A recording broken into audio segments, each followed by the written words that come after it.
Video Presiden Amerika Serikat Donald Trump yang tertidur saat memimpin rapat di Ruang Oval Gedung Putih viral di media sosial. Dalam tayangan YouTube The White House pada Jumat 24 April, momen itu terjadi di tengah agenda pertemuan resmi yang membahas sejumlah isu penting pemerintahan.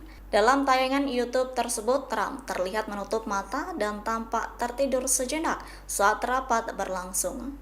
Lantas sikap Trump itu memicu spekulasi baru tentang kesehatannya. Adapun Jonathan Reiner, seorang profesor kedokteran dan bedah, menyebut Trump mengalami gejala sleep apnea.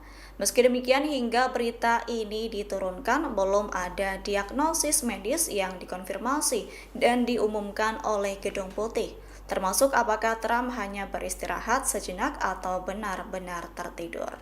Diketahui kekhawatiran kesehatan Trump berlangsung cukup lama, bahkan beberapa bulan lalu sejumlah orang memperhatikan memar ungu di tangan Trump. Merespons hal itu, Gedung Putih menyatakan bahwa kondisi Presiden cukup sehat.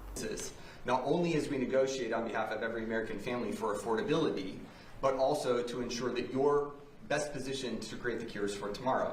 Second, we continue our work on negotiating international trade agreements. 59 days after we stood in this office and President Trump, standing with Albert Bourla from Pfizer, announced the first of the 17 MFN deals, together with our colleagues from the Department of Commerce under Secretary Lutnick's leadership and from the U.S. Trade Representative's office under the leadership of Ambassador Greer, we negotiated a landmark agreement with the government of the United Kingdom in which they agreed to increase significantly the amount that they spend on branded pharmaceuticals for the first time in 26 years. That work continues with other countries. And third, we will continue our work with our partners in Congress to codify the principles that underpin these most favored nation deals so that these savings for American families and this innovation that is unleashed at the same time persists for decades to come, so that the 1 in 3 or 4 families that Dr. Oz mentioned standing at a pharmaceutical counter or pharmacy counter right now wrestling with the decision that no family should have to make of whether or not they can pick up their prescription because they can't afford it will no longer be the case.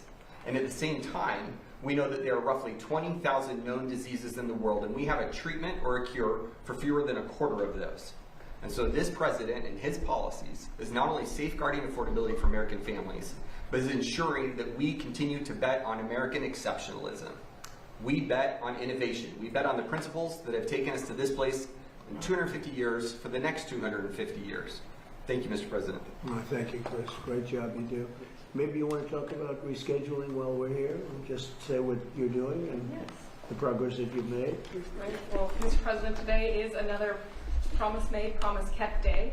On December 18th, you signed an executive order on increasing medical marijuana and cannabidiol research, and today we delivered on that promise. The Acting Attorney General this morning signed an order that moves into Schedule 3 medical marijuana products that are FDA approved or that are state licensed. This is a giant move forward to implement your promise, and it's actually a campaign promise that you made. You said we're going to move into Schedule 3 to increase the research on these medical products, and just wanted everyone to know that 1, you make promises, you keep them, and 2, what does Schedule 3 mean for state licensed medical marijuana products?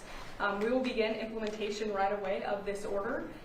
It does not legalize marijuana. It makes it easy for the researchers to actually study and understand medical marijuana, especially in populations that are using it. We know that 1 in 10 seniors right now use medical marijuana in the past year, and they report that it really